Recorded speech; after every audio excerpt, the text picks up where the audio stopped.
দেশকে দীর্ঘস্থায়ী গণতন্ত্রের পথে নিতে তত্ত্বাবধায়ক সরকারে ফিরতে চাই, এই মন্তব্য করেছেন অ্যাটর্নি জেনারেল মোহাম্মদ আসাদুজ্জামান।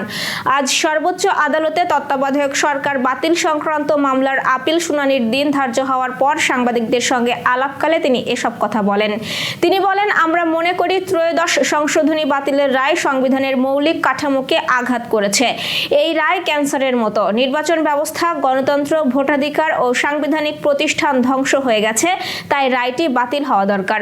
তিনি জানান, আগামী 21 অক্টোবর আপিল শুনানিতে তাদের প্রার্থনা থাকবে ত্রয়োদশ সংশোধনী বাতিলের রায়টি বাতিল ঘোষণা করা হোক। পাশাপাশি তৎকালীন প্রধান বিচারপতি ABM খায়রুল হকের ভূমিকার বিষয়েও আদালতকে অবহিত করা হবে।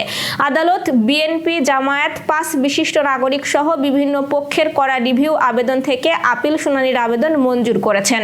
প্রধান বিচারপতি ডক্টর সৈয়দ রেফাত আহমেদের নেতৃত্বে 6 বিচারপতির আপিল বিভাগ বেঞ্চ এই আদেশ দেন।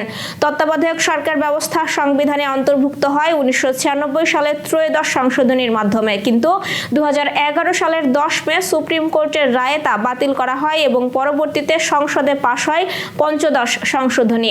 তবে এই সিদ্ধান্তের বিরুদ্ধে রিভিউ আবেদন চলমান রয়েছে।